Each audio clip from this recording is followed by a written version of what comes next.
Greetings all, Chronicle of my journey. Today is December the 19th. It is Saturday. We are 2 days post-op. The surgery was actually December the 17th. So I got a couple things I want to talk about, how the day went and how I'm doing now. A very special thank you to all the friends and family who have called, text, inboxed, just anything. Thank you all so very much. I am doing a little better. I'm not going to say too much better now. I've been up, but I'm doing a little bit better. So I am grateful for all the calls and prayers. Very special thank you to all of the doctors and medical staff at Vanderbilt. They did a phenomenal job. They did everything to calm my fears, answered all my questions. I mean, just a roundabout of people coming in to make sure I understood what was happening to me, if I was okay. Was this a choice I made for myself? Putting my fear at ease, holding my hand. Like, though they really, really, really were phenomenal people. I had a nurse named Shannon. I think that was her name, but I was so doggone high I couldn't remember. But listen, Shannon was the most kind person I'd ever seen. And I really was giving her my very best effort. But between the anesthesia, honey, and me being just sore and wore out, I don't know how I managed to get my clothes on, but sis was just as patient and kind to me. I totally wholeheartedly love that, appreciate that. So let me send my love, thanks, and prayers over to the staff at Vanderbilt.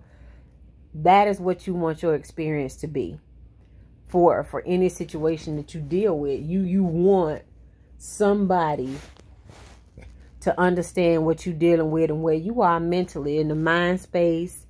All the things that comes with having to deal with a life-changing situation.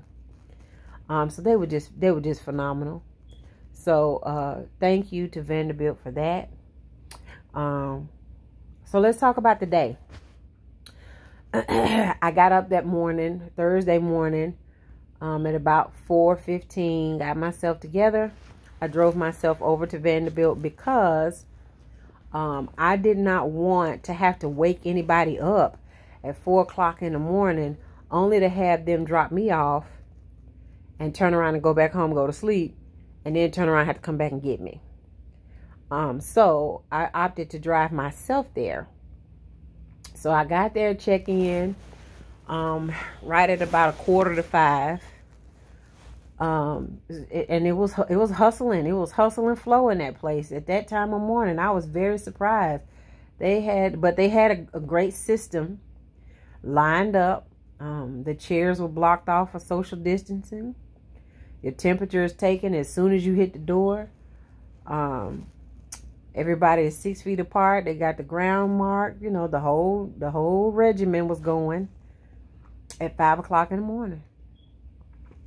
So it got me checked in, and the lady said to me, don't feel bad if you feel like everybody's being called and your nurse hasn't called your name. You're automatically going to be the last one called up to the top of the floor, and that's done on purpose. She didn't give me a reason why. She just was letting me know, don't freak out if you see some people that you got here way before going upstairs before you. I'm fine with that, because I can roll on over here and give me a little TikTok in while I wait on y'all to call my name. We got all that stuff situated. She did come on.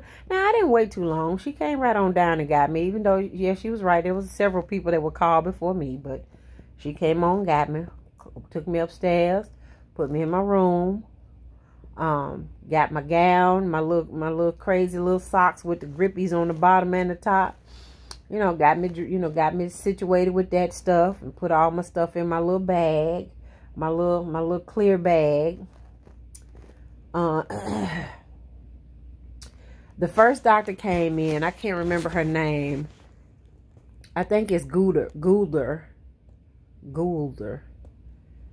Anyway, so I had a series of people coming in just to make sure that they discussed their part in the surgery, in the day for me. So I met with the anesthesiologist. I met with the supporting doctor. I met with Dr. Crispins. I met with the nurses. Even the nurse that was going to take me over the bridge to the other side of the hospital where the surgery was actually going to happen. So they all came in one by one to do their speech, their part, answer any questions that I had. Everybody was very clear to make sure all my charting was correct. And that was done by saying, why are you here today? You know, and I think that's great because please, if I'm here to have a hysterectomy, please don't cut off my left leg. That's not why I'm here. Get this here together. And I respect that. So every person kept saying, why are you here today? What are we doing for you today? And so we got me hooked up. And Nicole, yes, the bear hugger is by far the best thing ever. And for those of you that don't know what a bear hugger is, it is basically a heater that's attached to the wall like a vacuum hose, and it blows heat into your gown. Because, you know, of course, you know your little gown is this little piece of paper, and it's got a thin line of plastic on the inside of it. So once you plug your bear hugger up, it blows hot or cold, depending, you know, you could turn it on the little dial how you want it, hot or cold, however you want it. And so she got me hooked up with my bear hugger, honey. Once I got good and warm and ready to relax, ready to go on over here and take me a nap, the first person came in and she gave me a dose of gabapentin. And she gave me some type of other medicine. I forget. It's like a muscle relaxer. Something to make me feel calm. So we did that, and we kept talking about, you know, the whole process and what we was getting done for today. They did check to see if I was pregnant. You know, just the basics of what you got to go through surgery. It was everything was very smooth. Once we got that part done, the second nurse came in to take me over to surgery. And I mean, just phenomenal people, just telling jokes and laughing. Had I kind of been in my right mind, I meant to take their picture because I always like to showcase my journey. These people, I really want the world to know. These people are working hard, and they are bringing value to the brand of Vanderbilt. You know, I know sometimes you go to places and you have really bad experiences. However, I wanted to speak on these people because they gave me an amazing experience. I don't even know if their name is on this paper. I'm going to try to look on there and see. But anyway, she wheels me right on over there. We got in the operating room. And honey, this room is so bright and just it's just so fancy. And I said, gosh, I don't even know how y'all find anything in here. It's so pristine. It was just like, it was so bright. It was kind of like heaven. I was like, oh my God, this is lovely. Like, everything was covered in plastic. You could tell everything was nice and clean. Honey, as soon as I hit the door, they started firing up the machines, and you could hear the beeping on this and the zip zap of that and the Velcro on this. And honey, just before I knew anything happened, the anesthesiologist she had come in and talked to me. She said, well, Miss Lindsley, I'm about to administer your medicine to you. And I said, honey, come on, because I'm ready for this nap. Because I really was. At that point, I was real tired. I was really going back to sleep anyway. And honey, she said, okay, I'm going to administer this medicine to you. And by the time I finished saying, I'm ready for this nap, child, I was gone. I was knocked out. Honey, all I felt, they were sticking me probes on me. And I felt somebody put something in my head. But when I woke up, it was gone. It was little remnants of some little glue. And so they done stuck something up on my forehead. Honey, I done slept. I didn't think enough. Thank you, Lord, for medicine, because that was the best sleep ever. Any hoot. So, So pause for this section here. I didn't ask Dr. Crispin's, did she have a GoPro? Because I see some people starting to record their surgeries. I just thought that was a bit much. And Dr. Crispin is a little bit older. She seems to be the more refined doctor. She's not the young go-getter doctor that's on the Segway doing the surgery. But if you want to see what laparoscopic surgery is like, there are several YouTube videos out there that totally clear the way of how that went for me and what that looks like. So feel free to browse YouTube and see what that is. Anyway, so they did the surgery. Now during the surgery, they took the ovaries and tubes out. They left the uterus. And that is because breast cancer tends to run hand in hand with cancer of the ovaries and cancer of the tubes, not necessarily cancer in the uterus. So they left that for that purpose, to take only what was necessary, and B, the uterus will serve as a support structure for all my other organs that's still left in there. And we had discussed this previously, because once you take the uterus out, it leads to osteoporosis early. So it was better to leave that in there to keep me from going into osteoporosis too soon. So after surgery, and I'm assuming everything went well. Like, I didn't wake up, you know, they discussed all these many bad things that I told y'all about on the previous video. They discussed all these things, but I didn't wake up with no whole lot of tubes and wires and bells and whistles. So I just assumed everything went fine. I checked the app because they can communicate to me through the app. I didn't have any messages in there. I only had one message from Dr. Higdon, the plastic surgeon. And he was just letting me know, now that you have your COVID test, you need to stay in the house so that you are not contaminated. So I didn't have any information to come back about the lab. And I probably won't get that until for a few days. So we'd already talked in a previous video about if she goes in to find something and all of that. So that's on the previous video. So once they wheeled me out of surgery, they left me in a recovery waiting area. Now, one thing I did discuss with them is I felt like last time the lady told me I slept for 2 hours after anesthesia, and that's not normal.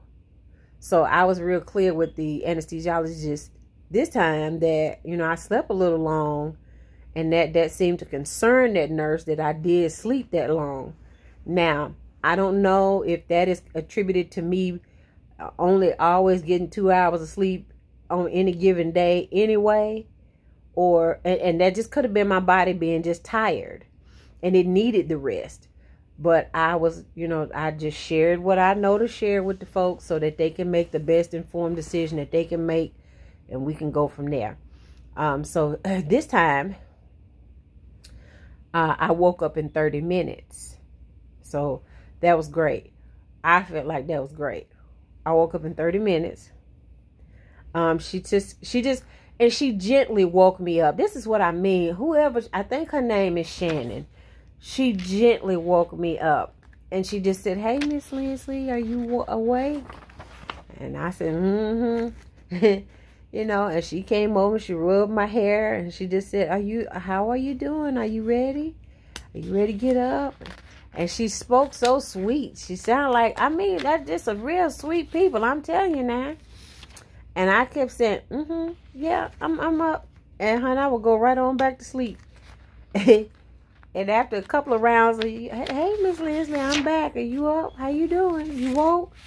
After a couple of rounds of that, I finally was like, shit, wait a minute. I do need to get up. Wait a minute. Where am I at? I got to get up out of here. What's going on over here? So I got my bearings together. She got me dressed. The requirement after surgery is that you go tinkle. And she said, well, I need you to stay here till you can tinkle. I said, well, we ain't got to wait, honey, because I got to go right now. She said, oh, that's wonderful. So we got it together and wheeled our way on over to the, restroom. And I had to go do my little thing in there.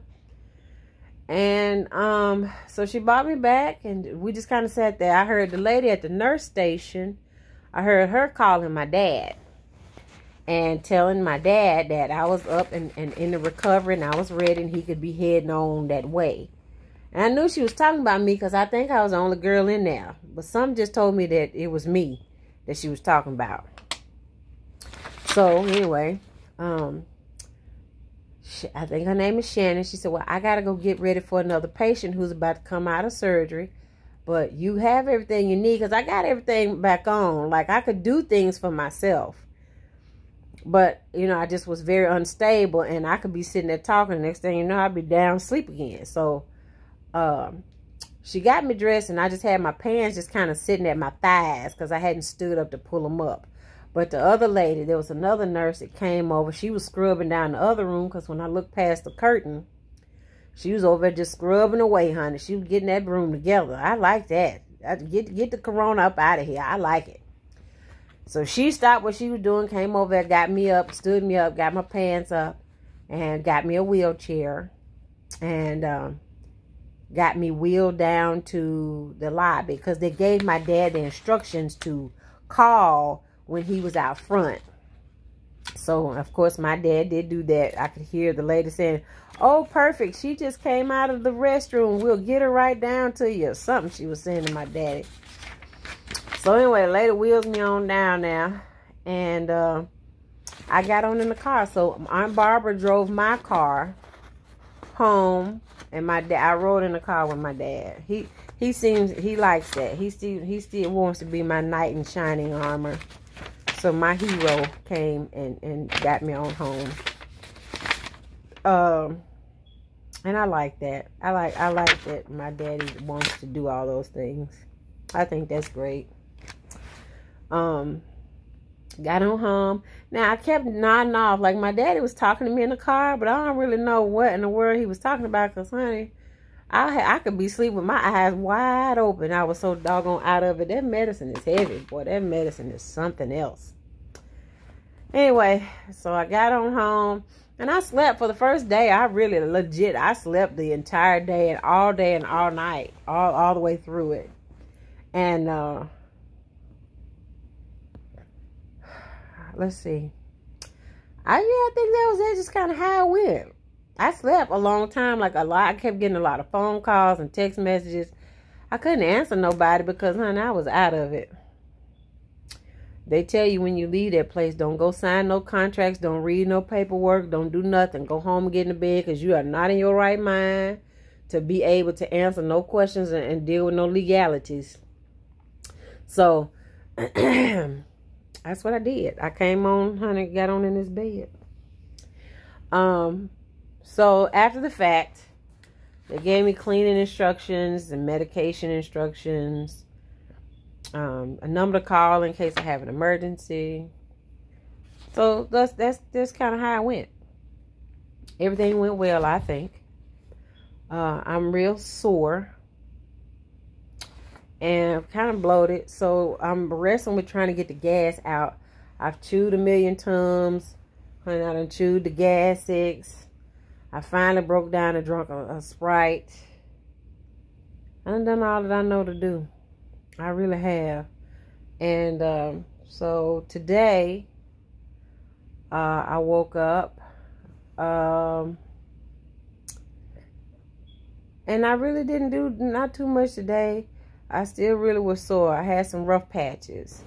I've learned how to get up and down out of the bed without having to use my abdomen, because the more I use my abdomen, the more pain I get in. Hold on. Okay, sorry, back. All right. So I wasn't able to answer a lot of phone calls because they put that tube down your throat during surgery. And I don't know why. It just seemed like it ought to make sense to put some type of lubricant on it. I mean, I don't know if something go on the thing or not, but it hurts like crazy to get that thing, you know, out. I guess, you know, and it just doesn't feel good. So my first few hours, my voice was very groggy and weird. And they did something to my lip. I don't know what them rascals did to my lip, though.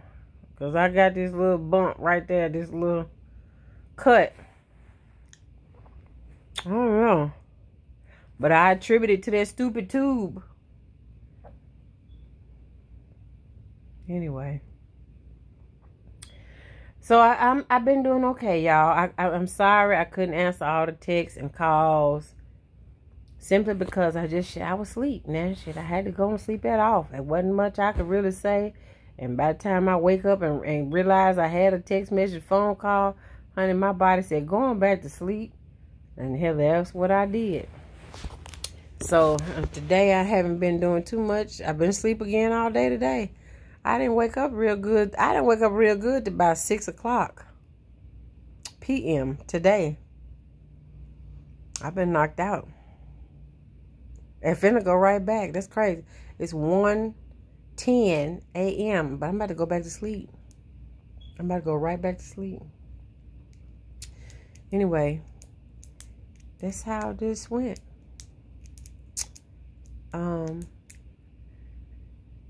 So I'm doing well. I got my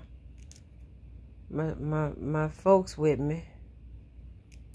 Been here to see about me.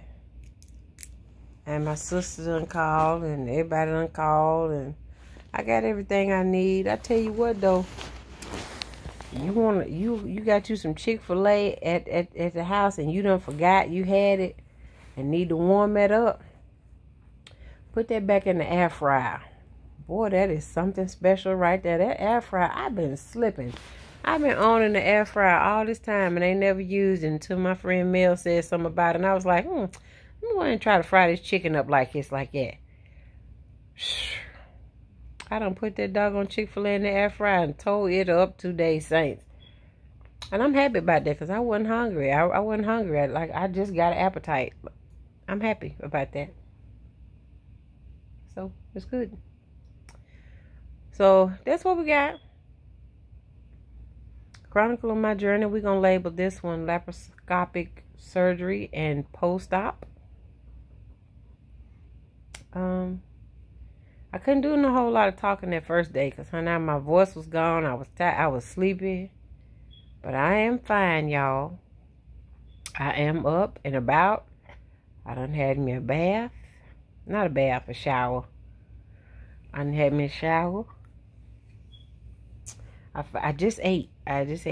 Now, I can't get this gas out. There go my problem. So, if y'all got some magic tricks to get the gas out, I have got to get this trapped gas out. It's kicking my butt. If I can get that out, I'll be cooking. Anyway. Please let me know if you have any questions in the comments. I think that's all I got. They gave me some medication for the pain, but there really ain't nothing I can take except some over-the-counter stuff for the gas. So I already got me some stuff for that. I've been drinking plenty of water.